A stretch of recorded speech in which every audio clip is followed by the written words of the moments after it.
우리가 살아가면서 가끔 불가사의하다는 말을 쓰게 됩니다. 불가사의, 사전적으로는 사람의 생각으로는 미루어 헤아릴 수가 없이 이상하고 야릇함, 이렇게 사전적 정의를 내리고 있습니다. 정상적으로 생각할 때에 도저히 이루기 힘들거나 아주 묘하게 벌어지는 일들을 우리가 보통 불가사의하다, 이렇게 말들 하고 있지 않습니까? 요즘에 김정숙이가 찾았다 화제가 되고 있는 타지마할, 그리고 앙코르와트, 이집트의 피라미드를 바라보면은 그 옛날에 어떻게 저렇게 웅장한 건축물을 저렇게 아름답게 지었을까? 도저히 이해할 수가 없는 불가사의하다, 이런 말들을 자주 하고 있습니다. 오늘은 김정숙이 찾아봤다라는 그 불가사의한 건축물에 대한 얘기가 아니라 민주당 안에서 벌어지고 있는 불가사의한 사건들을 하나씩 헤쳐보려고 합니다. 깜나라 조진국 시간입니다. 먼저 우리 정치사에 있어서 전현직 대표가, 당 대표가 범죄에 연루된 적이 있었는지, 그것도 연이어서 재판을 받은 적이 있었는지, 그런 사례가 있었습니까? 이런 질문을 먼저 드려봅니다. 정말 이런 사례가 있기는 했었습니까? 그래서 오늘 제목도 뻔뻔도 정도껏 해야지, 이재명, 송영길, 이렇게 달아왔습니다. 자주 말을 바꾸고 또 자기 변신에 능하게 되면은 중국의 전통국인 변검이라는 단어를 우리가 이용하게 됩니다. 제목에서 보듯이 변검술에 능한 현재 대표 이재명, 전 대표 송영길이, 그리고 민주당은 마치 범죄 호소인 집합소와 같다, 이렇게 부제목을 달았는데요. 민주당 변검술 어떤 얘기인지 아시죠?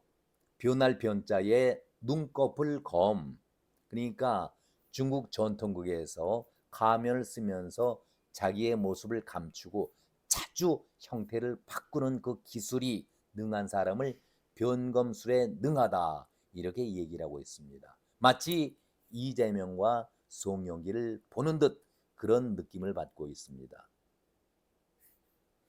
민주당의 당 대표를 중심으로 해서 범죄에 연루된 사람들이 많이 있습니다.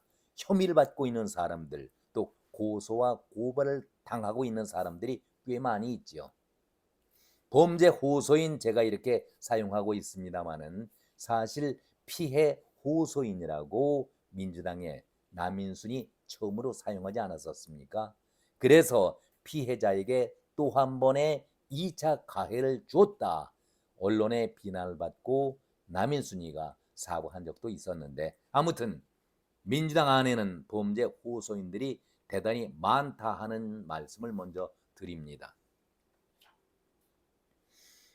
전임 민주당 대표였던 송영길이 지금은 소나무당의 당 대표이고, 민주당 대표가 되려는 시점에서 돈 봉투 사건으로 재판을 받고 있는 중인데, 진실은 분명히 하나지요.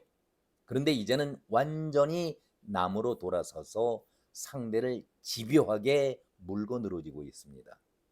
아니, 단순하게 물고 늘어지는 정도가 아니라 내가 살아야 하고 당신은 완전히 정치계에서 사라져야 해. 그리고 반드시 사라지게 할 거야. 한마디로 사생결단의 결투를 보이고 있습니다. 누굽니까? 송영길이와 이정근이죠. 이정근은 사무부총장으로 송영길과 함께 일을 했었는데, 송영길이가 평소에는 누님 이렇게 부르면서 아주 각별한 관계를 유지했었는데, 지금은 정적 관계로 아주 치열한 관계가 됐습니다. 정치의 비열함을, 비정함을 보는 그런 모습 아니겠습니까? 이정근 전 사무부총장이 옥중에서 송영길 전 대표에게 진실을 밝혀달라 이런 편지를 썼습니다. 이 편지가 언론에 공개가 되면서 또 다른 파장을 보이고 있습니다. 편지의 내용은 이렇게 이루어져 가고 있죠. 이정근이 송영길 대표에게 진실 규명을 요구합니다. 이런 내용으로 편지를 쓰고 있습니다. 이정근이 송영길에게 지난 4월에 귀국하면서 지난해 4월에 귀국하면서 돈봉투 의혹과 관련해서 이정근의 개인적 일탈이라고 밝힌 것에 대해서 언급을 하면서 이정근 개인의 일탈 행위가 구체적으로 무엇이냐, 근거가 있으면은 제시해 달라. 저한테 뒤집어 씌운 것이라면은 바로 잡아 달라. 이렇게 편지를 시작을 합니다. 이어서 엄청난 충격을 받았고 무서웠다. 잔인했다. 공포였다. 절망을 했다. 이정근을 무참히 잘라버리고 오히려 검찰 수사 과정과 결과의 정당성을 인정하고 두둔한 것이다. 그 근거 없는 허위 발언으로 인해서 저는 회복 불가능한 낙인이 찍혔고 제 인생도 송두리째 짓밟혔다. 대표님의 일탈 발언 이후에 저에게 모든 혐의를 덮어 씌우고자 뭐이라도 한 듯이 일탈 발언을 신호탄 삼아 이성만 강내구 전 한국수자원공사의 상임 감사였었죠. 강내구 조택상 전 인천시 정무부시장 등 이 세 사람들이 한 목소리로 저를 지목하면서 저에게 몽땅 뒤집어 씌웠다. 제가 돈 달라고 징징거렸다라는 저급한 표현으로 저를 포함해서 대중을 기만을 했다. 녹취록이 공개되고 사건의 실체가 밝혀지고 있다. 모두 비겁한 적반하장 겁쟁이들이었음도 드러나고 있다. 한마디로 비겁한 겁쟁이들로 드러나고 있다. 이렇게 얘기를 하면서 이들은 당대표 선거 이전부터 제가 모 대기업 계열사의 임원으로 재직 중일 때에 그 사실을 알고서 저의 임원 카드에 달콤함을 즐겼던 자들이다. 그야말로 치졸한 치부를 밝혀주는 것이죠. 송영길 대표를 향해서 이제라도 진실을 밝혀서 제게 함부로 투척하신 낙인을 깨끗이 지워달라. 일탈 행위라는 발언의 진실 규명을 요구한다. 이렇게 뼈있는 공개 편지를 알렸습니다. 송영길을 볼 때는 대단히 가슴이 아프고 뼈 아픈 그런 지적 아니겠습니까? 그리고 이정근의 법인 카드를 사용했던 그들도 너무나도 지저분한 마치 이재명과 김혜경의 모습을 또 한 번 상기시켜주는 그런 지저분한 일들 아니겠습니까? 자, 이어서 두 번째 이재명 현 당대표에 대한 얘기를 한번 시작해 보도록 하겠습니다. 검찰의 애완견 소리를 하면서 아주 세상 언론을 뒤집어 놨었죠. 연일 그 덕에 언론으로부터 집중 포화를 맞고 있습니다. 여기에 엎친 데 덮친 격이라고 검사 사증 사건과 관련해서 자신에게 유리하게 증언해 줄 것을 핵심 증인에게 요구하는 음성 파일이 공개가 되면서 정말 이재명은 아니 민주당 자체가 쓰나미 속으로 완전히 빠져들어가고 있습니다. 먼저 검찰 애완견이라고 언론 자체를 매도한 이 발언에 대해서 종편 방송을 이끌고 있는 채널A의 앵커와 TV조선 앵커가 9시 뉴스를 통해서 이재명에게 정식으로 문제 제기를 하면서 이 문제가 더욱더 크게 벌어지고 있습니다.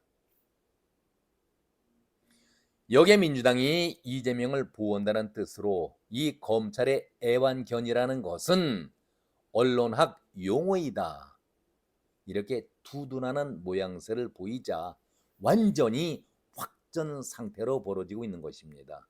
한마디로 완전히 불을 지르고 만 것이죠. 먼저 TV조선의 앵커 윤정호가 이재명의 말을 인용하면서 여러분들은 왜 보호받아야 하느냐, 이재명이 한 말이죠.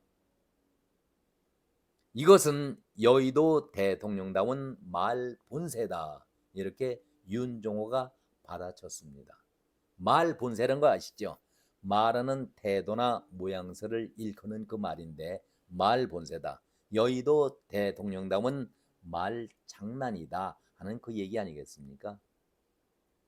윤정호는 이어서 이재명에게 보호해 달라고 한 적도 없고 할 생각도 전혀 없다. 윤정호 앵커가 앵커 칼럼 오늘 이재명의 언론 본색이란 그 논평에서 이런 얘기를 하고 있습니다. 한번 들어보시죠.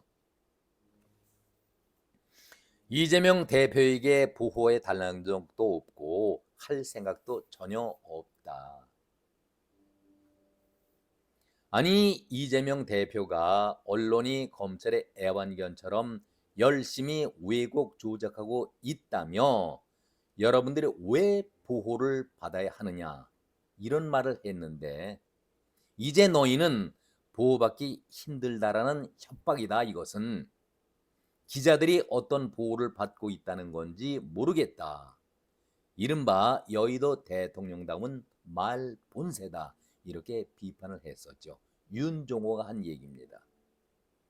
윤정호는 이어서 이화영 사건 유죄 선고로 이재명 대표의 심기가 편치는 않겠다. 그런데 재판부에 대해서는 이런 반구도 없이 느닷없이 언론을 걸고 넘어졌다.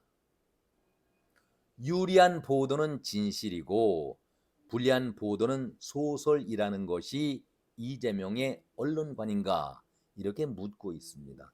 뼈 아픈 얘기죠. 유리한 보도는 진실이고 불리한 보도는 소설이라는 것이 이재명의 언론관인가. 불리한 질문이 나오면은 생방송도 끊어버렸던 본세처럼 말이다. 아주 전곡을 찌르는 얘기 아니겠습니까? 이것은 2018년도 때 경기도지사 당선 직후에 JTBC 등 여러 방송과 인터뷰하는 도중에 생방송 도중에 이어폰을 뽑고서 방송을 중단했던 일이 있지요. 그러면서 윤정호는 이재명이가 기자를 보호할 이유가 없다라는 말을 어떤 행동으로 옮길지 궁금하다. 보호해 달란 적도 없지만 할 생각도 없다라고 아주 냉혹하게 이재명 얘기에 대해서 비판을 합니다. 아마 이재명이 볼 때는 자기의 정곡이 찔렸기 때문에 할 말이 없을 겁니다. 아무리 말 장난을 자주 하는 이재명이라 할지라도 할 말이 없는 것이죠. 같은 날 같은 시각에 동종민 채널 A의 앵커도 이렇게 비판을 하고 있습니다. 아니, 이화영 전 부지사 재판 왜 언론이 나서서 문제를 제기하지 않느냐 하는 건데 1심 판결에 승복하지 못하면은 2심 판결에서 바로 잡으면 될 일 아니겠는가. 왜 판결과 상관이 없는 언론에 화풀이하지 말고 근거를 가지고 법정에서 다투기 바란다, 이렇게 얘기를 했습니다. 역시 동종민도 예리하게 이재명을 분석하고 비판했습니다. 국민의힘에서 가만히 있겠습니까? 법조인 출신 유상범 의원이 한마디를 점잖게 합니다. 민주당이 하는 얘기면은 비판 없이 받아주고 있는 여러 언론들이 있지 않겠는가? 그러면은 그것은 애완견이 맞지 않겠는가? 우회적으로 비난을 합니다. 나를 지지하지 않고 비판한 기사는 내 적이다. 그러니까 그 공격을 하는 언론관 자체가 문제가 굉장히 심각하다. 이렇게 유상범은 점잖게 이재명을 나무랍니다. 성일종 사무총장이 또 이어서 받고 맹렬하게 이재명을 공격합니다. 민주당이 언론학 용어라면서 최고 존엄 수호에 최선을 다하고 있다. 형수 쌍욕도 언론학 용어라고 주장할 것인가? 아픈 과거를 들춥니다. 형수 쌍욕도 언론학 용어라고 주장할 것인가? 앞서서 말씀드렸습니다마는 경기지사 당선 때의 인터뷰 도중에 자기의 심기를 건드렸다고 해서 딴 얘기하면은 끊어버릴 거야. 예의가 없어 하면서 이어폰 뽑고 인터뷰하지 마라. 그 얘기 여러분 다 보셨지요. 그리고 2021년 충북 기자들과의 간담회에서는 이런 얘기도 한 적이 있었습니다. 고의적이고 악의적인 가짜 뉴스를 내면은 언론사를 망하게 해야 한다.